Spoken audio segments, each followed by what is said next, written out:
శ్రీమతే రామానుజాయ నమః. శ్రీ ఆండాళ్ దివ్య తిరువడిగలే శరణం. మనం తిరుపాయి ప్రవచనాల్లో 20వ పాసురాన్ని అనుసంధానం చేద్దాం.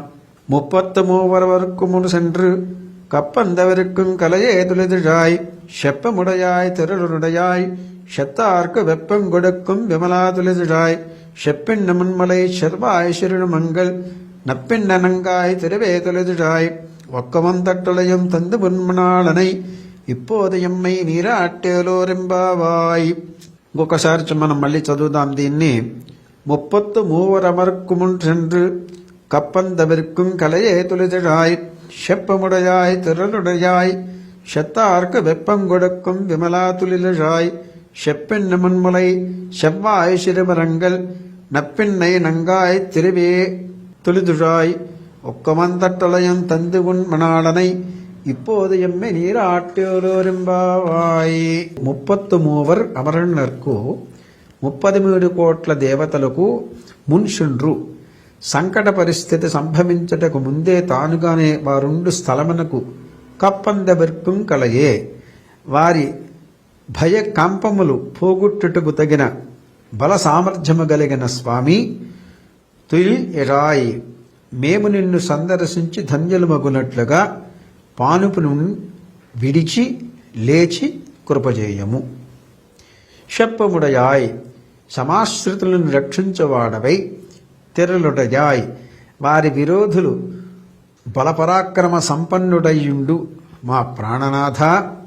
శత్తార్కు వెప్పంగొడుక్కుం విమలా తన్నాశ్రయించిన వారి శత్రువులకు దుఃఖమును కలుగుజేయనట్టి నిరవధ్య హృదయ స్వరూప తుయిలరాయ్ మేల్కొనమా.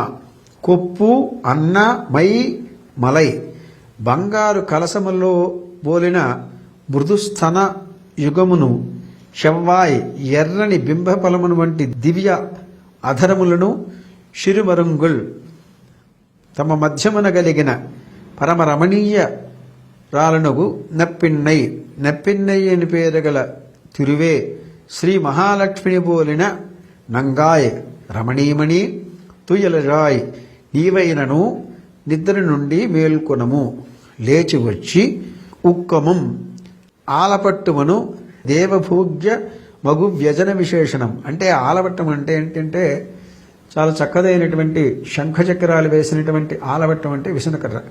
దాంతో ఆయనని నిద్రలేపి తట్టొల్లియం మడిదర్పణము లేక కంచుటద్దమును తందు తెచ్చి ఇచ్చి ఉన్మళానయై నీ స్వామయైన శ్రీకృష్ణుని ఎమ్మై తద్విరహ కృషాంగుణులకు మమ్ములను కూడా ఇప్పుడే నీరాట్టు మంగళస్నానము చేయింపుమా ఏలోర్ ఎంపావై. ఇట్లు చేసిన అద్వితీయమగు మా వ్రతము పూర్తి చేసేదము. దీనిలో ప్రధానంగా మనకు తెలుస్తున్నటువంటిది ఏంటంటే అమ్మవారి వ్రతాన్ని ఆచరిస్తూ ఈరోజు ఈ వ్రత పాశురంలో చెప్పుకుంటూ వస్తున్నది చాలా గొప్పదైనటువంటి 33 కోట్ల దేవతలందరికీ ఆధారభూతుడైనటువంటి వాడు. వాళ్ళకి కష్టం వస్తుందని ముందే తెలుసుకుని వాళ్ళ దగ్గరికి వచ్చి ఆ కష్టాల నుంచి రక్షించేవాడు. చక్కనైనటువంటి పాన్పు మీద పవళించిన నప్పిండ విరాట్ యొక్క స్థనముల యందు నిద్రించువాడు. అటువంటి పరమాత్మకి ముందుగా అద్దాన్ని చూపి ఆలవట్టాన్ని వేసి ఆయన నిద్రలేపి మాకు ఆయన దర్శన భాగ్యాన్ని కల్పించు తల్లి అని నప్పిండ విరాట్ని ప్రార్థన చేస్తూ నీవు కూడా మాతో రామ్మ, మనందరం కూడా కలిసి ఆ స్వామిని సేవించి మనకున్నటువంటి కష్టాలను మొత్తం ఆయనతో విన్నపం చేసుకుని తద్వారా మన కష్టం పోయేటట్లుగా ప్రార్థన చేద్దామనేసి అమ్మవారిని ప్రార్థిస్తూ స్వామిని లేపటానికి కావలసినటువంటి ఆ యొక్క సమయాన్ని సూచిస్తున్నారు. మన మనస్సులో పరమాత్మని మనం తట్టి లేపేదానికి ప్రయత్నం చేసేదే ఈ యొక్క పాసురార్థం. ఇప్పటిదాకా మనలో ఉన్నటువంటి దోషగుణాలు ఒక్కొక్కటి ఒక్కొక్క రోజు సమసిపోయేటట్లుగా ఆండాళ్ళు కృప చేశారు. దానిలో ఆళ్వారాదులు వచ్చారు, ఆచార్య పురుషులు వచ్చారు.